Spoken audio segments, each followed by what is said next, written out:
Pardon me, sir. How much do you want for this? It's free. Take it. What? Are you sure? I can pay you I said you can take it. Now get out of here. The above was a brief exchange of words between a very edgy young man, possibly in his late 20s, and myself, at a yard sale I happened by. I always find the most interesting things at yard sales and flea markets. I'm normally there for books, but I'll occasionally happen across something else that I find worth my time. I didn't find any books this time around. The entire sale seemed to be comprised of children's toys, clothes for both little boys and little girls, as well as some items I'd expect a young married woman to use. Silken night clothes, stacks of cheesy romance novels that I had no interest in. I can't read pure romance, I need something like murder or mystery to make it interesting. Jewelry, as well as several cases of makeup, most of which appeared to be half used. I found the used makeup to be in bad taste. If you no longer had a use for it, throw it away. Don't try to peddle what's touched your face to other people. It's disgusting. I kept these thoughts to myself, however, as the man running the small junk sale seemed far from stable. As I was about to leave, something blue peeking out from underneath a small gray plush caught my eye. Colors always catch my attention, especially blue, so I lifted the plush to examine it. To my surprise, it was a Pokémon Blue game. Not that I had been looking for one, but I felt like experiencing a little nostalgia. Even though the first generation of games wasn't my favorite, it reflects back to a much simpler time in my life. The cartridge had the word Tears written neatly in black across the image of the Blastoise. I assumed it was a nickname of some sort. Perhaps the previous owner of the game cried a lot. It was within a bunch of child things. Perhaps they were young enough to be labeled a crybaby by others, and Tears was just a nicer name. I'm not sure. Anyway, I got the game for free, but I left $1 on the table just so I'd feel better for taking it. When I got home, I inserted the game in my SP and turned it on. The sound at the startup screen was greatly distorted. It sort of fluctuated from being several tones lower than normal to being nothing more than a low rumble. It was unsettling, to say the least. Naturally, I assumed the game was faulty, but I thought I'd play through until something froze up on me. The previous owner, this Tears person, still had a game on file, as would be expected with a used game, but no information about playtime, character name, or anything else of that sort was displayed when that option was highlighted. Curious, I chose the previously started game just to see where they were with everything. A child was bound to have an interesting game with creative names, insight into the innocent mindset that was slowly becoming rarer with each passing year. Upon choosing the previously saved game, I was met with a black screen and silence. I felt disappointed.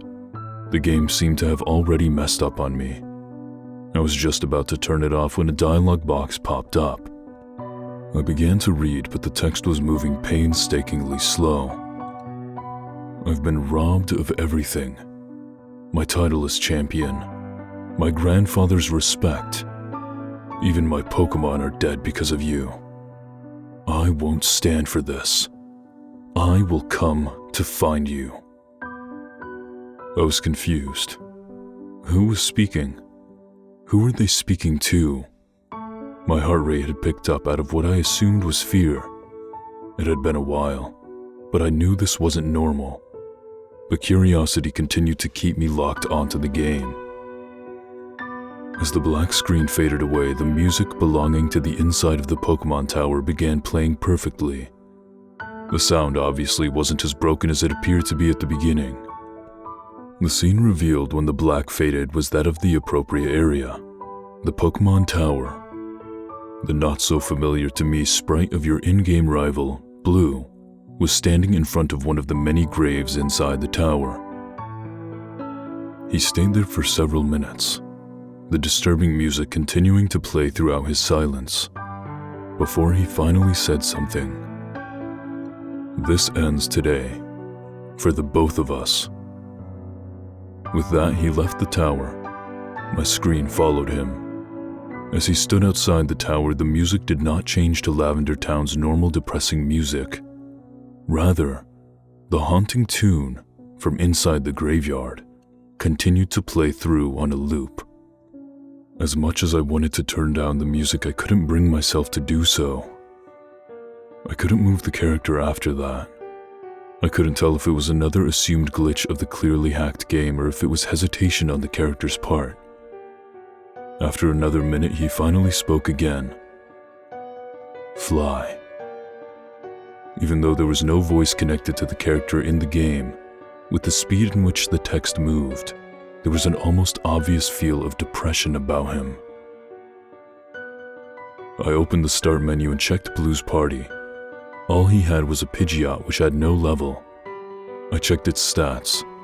The only move it knew was the requested action of Fly, and all its stats, except for health, were at 0. As odd as I found this, I didn't question it and chose to fly. When the map opened up, it was black, save for one small square that was marked Mount Silver. I knew this was impossible.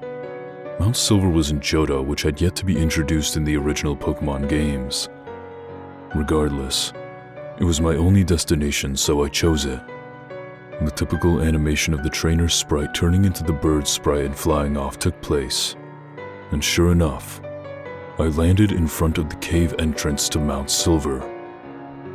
Rather than having the sprite shift back to Blue's sprite, his image moved to the left of Pidgeot's sprite. They faced each other for a minute before a sound much like that of entering or exiting a room played, but in a much higher tone. It sounded as if something had broken. When Blue spoke yet again, "Fly away, you're free," I began to assume the noise was the sound of a Pokeball breaking. The Pidgeot cried out once before doing as its former master commanded and flying away. After his final Pokemon flew away, the haunting music continuing to play, he faced the entrance. "I'm coming for you." I now had the impression that this was a mission of revenge, and with the way he was speaking, it was a revenge of the darkest sort. It dawned on me to check the items he had on him. I don't know why this thought crossed my mind, but given the ongoing circumstances, I felt there would be something there. And there was. There was only one item in the list. Knife. An item that certainly wasn't programmed into the game under normal circumstances. Anytime I picked the option to use it just to see what it did, Blue said, "Not yet." After that, I was unable to control the character anymore. It was as if he wanted me to get him there and see his single item, just to get the gist of what he may be planning. But that was it. The rest was all on his own. Blue stepped into the cave, and as he trekked through the stone maze of the cave, he never encountered any Pokemon. But I could faintly hear distorted cries mixed in with the music. I'm not sure, but I believe they could feel the negative emotions coming off Blue, and they cried out in concern. Finally, he reached the chamber that harbored Red in the Gold and Silver games. Blue's pace slowed a little as he approached his rival, and the music, dark as it was already, lowered considerably, making it infinitely darker. As the two rivals faced each other, Red simply greeted Blue with the silence I had become accustomed to in Pokémon Gold. However, Blue didn't take to this very well as he shouted in apparent anger, "Don't ignore me, like you have everything and everyone else." A battle ensued, but the normal music didn't play. The darkened music of the Pokémon Tower continued. By this time, other people were home and were becoming quite annoyed with the volume of my music, so I was forced to put in headphones as I still couldn't bring myself to actually lower the volume. Disturbing as it was, the music had some sort of hold on me. I stared at the game screen as the battle opened up. Obviously, since Blue had no Pokémon, he never called anything out. Neither did Red. In the battle option box, the 4 options of Fight, Pokémon, Item, and Run weren't all there. All there was to choose at the moment was Item, so obviously he chose it. The only item there was to use was the one I had mentioned before, Knife. It was quickly selected on its own and went back to the battle scene. Now the only battle option available was Fight. In the Fight menu, Blue had only one attack at his disposal: Murder. I couldn't regain control of the game. There was no option to run. I couldn't bring myself to turn the game off and end what had quickly become a disturbing experience. The only choice was to sit there and allow Blue to murder Red. After selecting the attack, Blue shouted, "This is for everything," and a typical attack animation much like Tackle played out, only instead of a single strike, Blue attacked repeatedly. The dark music in the background began to pick up its pace and became more high-pitched. It was painful to listen to as it reverberated through my headphones, but I never removed them. Red's sprite flickered in and out as he took the damage, and, as his health dwindled to 0, a gurgled screeching sound broke through the noise of the music, replacing it only briefly as Red's sprite faded into something that looked more like a decaying body, before fading away completely with the screech. My heart was pounding.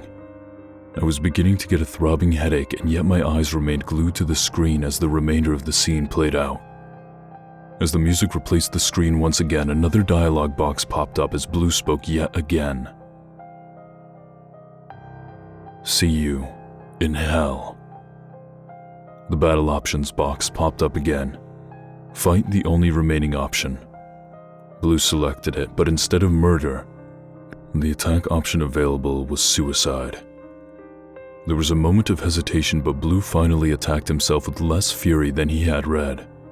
As his own health fell to 0, a lower gurgled screech replaced the high-pitched Pokémon Tower music, and his sprite faded away.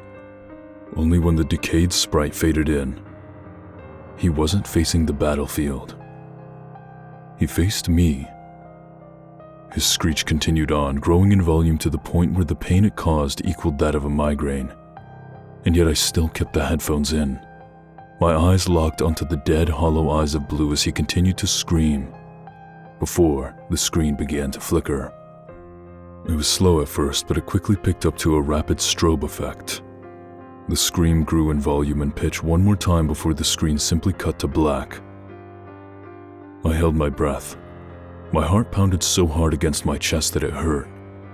I deeply hoped that it was over, but considering the fact that I couldn't move, or even hear any noise outside of my headphones, I fearfully assumed that it wasn't. And I was right. White lettering began slowly typing out across the black screen, and, as each word formed, I read, "I finally got my revenge. The life you ruined is now faded away. But don't think it's over yet.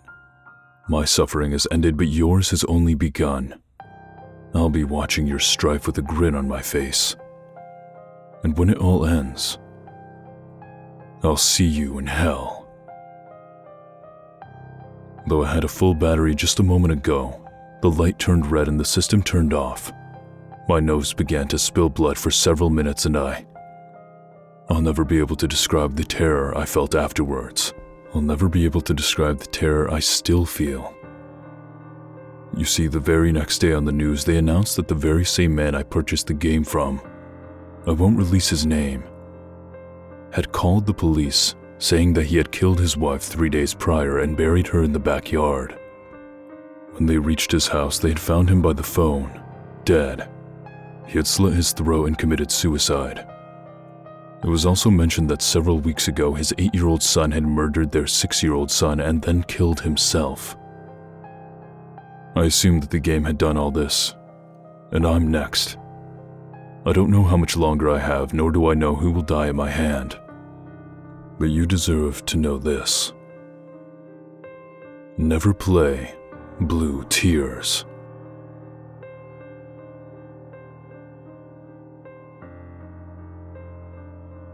So that was Blue Tears by I'm Dead, another Poképasta like we've been having so many of recently. It seems like half of the Poképastas go back to Mount Silver. I really like this one. I like when there are effects that happen in real life rather than just in the game. In the beginning when they were talking about the sale of women's clothes at the yard sale, I thought it was an unnecessary detail, but then it all came back together at the end. Overall, the content of this story was really well done. The writing wasn't perfect, but what do you expect? The ending did seem a little unrealistic once blood started coming out of their nose, but I liked the twist about the person who killed their wife. Overall, I'd give it a 4 out of 5. Let me know what you thought in the comments below.